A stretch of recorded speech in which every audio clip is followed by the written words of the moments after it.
Today we are going to learn how to prepare your drawing for printing in the paper space, how to set the scale, and how to save as a PDF so you can print anywhere or open on any device. Okay, so we're going to begin with these two drawings. We would have done these in a previous video.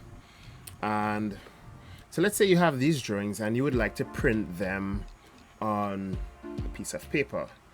What you do is you go down to these layout tabs below here. I'm going to click on layout 4. And what you see basically is a blank sheet of paper. Now this is not the size of paper that we want. So you right click, select page setup manager, click on modify, and in here you can change the size of your paper. So I selected tabloid. As you can see, it's 11 by 17. Everything else stays the same. You click OK, you close, and you can tell that the page just got a bit bigger, right? Now you're not seeing any drawings here, and that's because we do not have a viewport open. So let's do that. Let's click on the layout tab, and you can see here the different types of viewports that you can have, but we are going to go for a rectangular viewport. So you click one corner and you drag it all the way across, and voila, there you have it. The drawings have appeared. So the viewport is basically a window, and you're looking at the drawings that you have done in your model space. I'm going to change the viewport border from yellow to black so that it's more visible. Okay, this is much better. Now below there you can see it says model or paper space.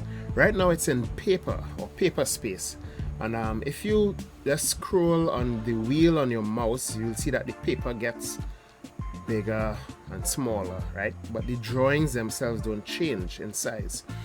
If you click on it and it changes to model and you scroll, now you see that your drawings have become enlarged.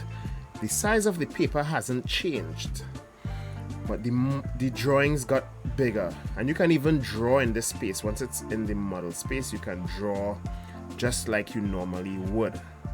There's no difference here. See, if I switch back to our regular view, you still see the lines there. So some persons actually draw in this space and not in the general open world of the model space that we usually use. So we have our drawings, and I'm scrolling my mouse, and the drawings, we are zooming in and out, things that we are all familiar with, right? If I go back to paper and I scroll the wheel, the entire paper gets bigger and smaller, as you can see. So I'm toggling it back and forth between paper and model. So we want to set the scale, and these numbers here are representative of the scale. Right? If you click on it, you'll see some preset scales. So let's try some. Let's see which one works. 1 to 5 does not fit. 1 to 8 is still too large. 1 to 10 is still too large. 1 to 16 seems like the perfect size. 1 to 16, everything fits within the borders of the paper, and it's great. So once I get this, I switch it back to paper space, so that when I scroll, if I scroll the wheel on my mouse, the scale doesn't change. But if I leave it in the model space and I scroll the wheel, then the scale will change, because I will zoom in and out of the drawing. So when you're doing the template for your drawing, down at the bottom, you would say what scale it is. So in this case, it's 1 to 16. In a future video, I will cover the template, how to set up your template. Alright, so there we have it. It's still 1 to 16. Now you can add new scales if you desire. You can go to custom, click on add, then you can enter the scale that you want. Well, the name of the scale. So in this case, I'm typing 10:1, and that's a name, and the actual paper units will be 10:1. Then you click OK, and that scale will be there and you can use it, right? I'm canceling because I do not want that scale, but you can do it if you so desire. Now, we have our drawings, we have our scale, and so on. Now we want to print. We want to save as a PDF. Now I just pressed Control P, and Control P is the shortcut for print in Windows, right? And here you can see that, yes, this is the print related stuff, but some of us may not want to use a shortcut.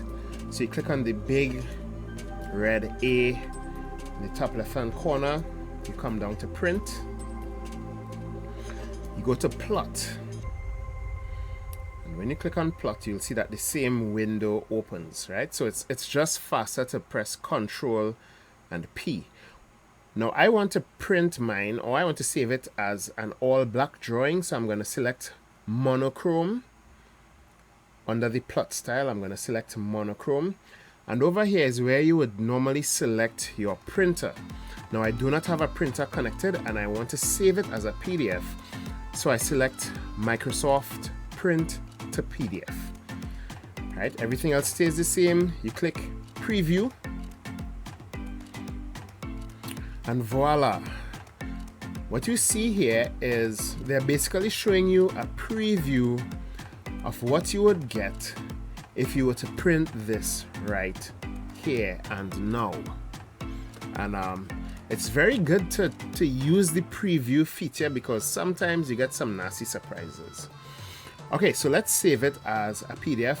I click OK, and you select where you want it to go, the folder or whatever. You can put the name. Right, of course, I'm writing a nonsensical name.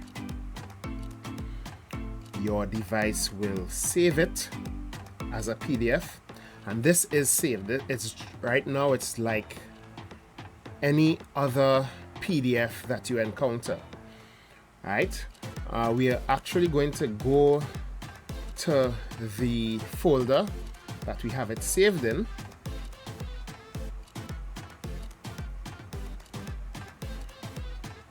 But before we do that, yeah, I was just going over some stuff, how to access it. Anyway, so this is the folder that we saved it in. Select the drawing, open. It will open in a browser or wherever you view your PDFs. And let me just reduce the size a bit so that everything will fit in the frame. And here you have it. This is a PDF. You can email this, you can save it on your device, you can open it on your phone, you can send it to a PC that runs, a PC from 2000, whatever. It's a PDF just like all other PDFs. It's not saved as a DWG file, that's a drawing file. Right? I hope you learned something in this video. Thanks for watching. Please like and subscribe.